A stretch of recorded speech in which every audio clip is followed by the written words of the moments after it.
कांग्रेस के नेता राहुल गांधी लगातार चुनाव हार रहे हैं। राहुल गांधी की लीडरशिप में कांग्रेस की लुटिया डूबती जा रही है। कांग्रेस आज 3 राज्यों तक सिमट कर रह गई है। राहुल गांधी पार्टी को जीत नहीं दिलवा पा रहे हैं। पहले हार के बाद वो ईवीएम पर ठिकड़ा फोड़ देते थे, लेकिन अब वो चुनाव आयोग पर वोट चोरी का आरोप लगा रहे हैं, लेकिन फिर भी उनकी दाल नहीं गल पा रही। वहीं वो जातिगत राजनीति को भी आगे बढ़ाकर जाति के नाम पर वोट हासिल करने की कोशिश कर रहे हैं।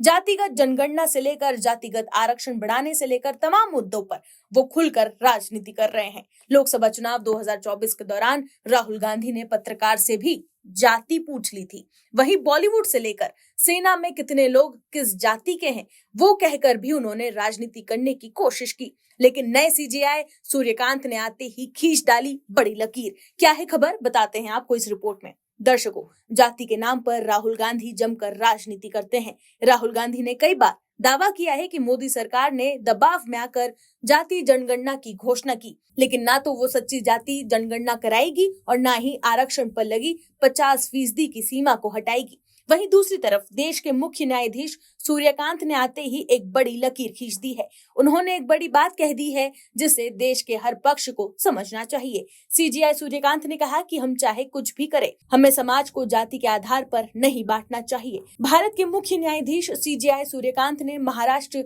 स्थानीय निकाय चुनाव मामले की सुनवाई के दौरान ये बड़ी लकीर खींच दी है। ये टिप्पणी तब आई जब विभिन्न पक्षों ने स्थानीय निकाय चुनावों में आरक्षण की 50% सीमा लागू रहने पर अन्य पिछड़ा वर्ग यानी ओबीसी को जमीनी स्तर के लोकतंत्र में प्रतिनिधित्व से वंचित किए जाने की आशंका पर चिंता जताई है।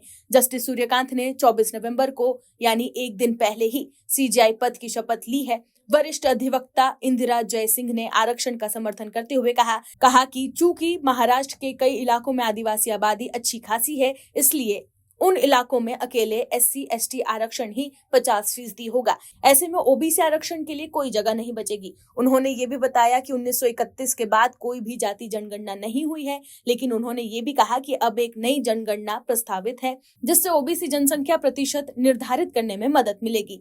वेबसाइट लाइव लॉ की एक खबर के मुताबिक सीजेआई सूर्यकांत ने ये मानते हुए कि ओबीसी को पूरी तरह से बाहर नहीं किया जा सकता टिप्पणी की। ओबीसी को बाहर करके लोकतंत्र कैसे स्थापित हो सकता है। बाद में न्यायाधीश ने अपनी राय व्यक्त की और कहा कि समाज को जाति के आधार पर विभाजित नहीं किया जाना चाहिए। जब मुख्य न्यायाधीश सूर्यकांत ने कहा कि समाज को जाति के आधार पर विभाजित नहीं किया जाना चाहिए, तो इंदिरा जयसिंह ने कहा कि वे केवल आनुपातिक प्रतिनिधित्व की मांग कर रही है।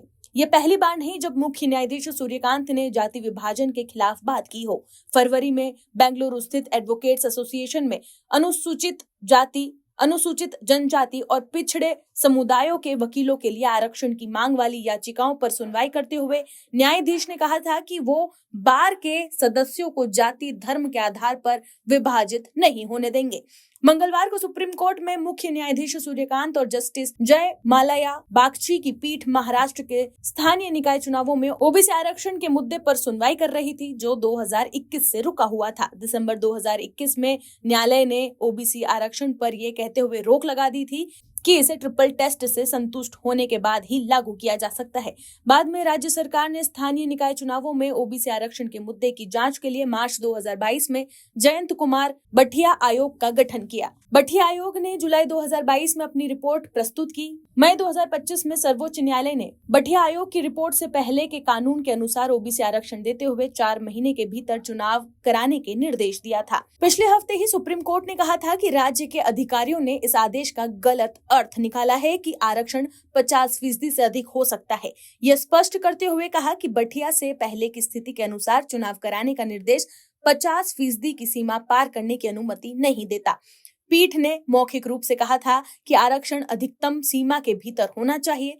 दर्शकों, राहुल गांधी जाति के नाम पर राजनीतिक रोटियां सेकने की कोशिश कर रहे हैं, लेकिन सीजेआई सूर्यकांत ने साफ कर दिया है कि समाज को जाति के आधार पर विभाजित नहीं किया जाना चाहिए। Bureau report, OMH news. आप दर्शकों से विनम्र निवेदन है कि चैनल को सब्सक्राइब जरूर करें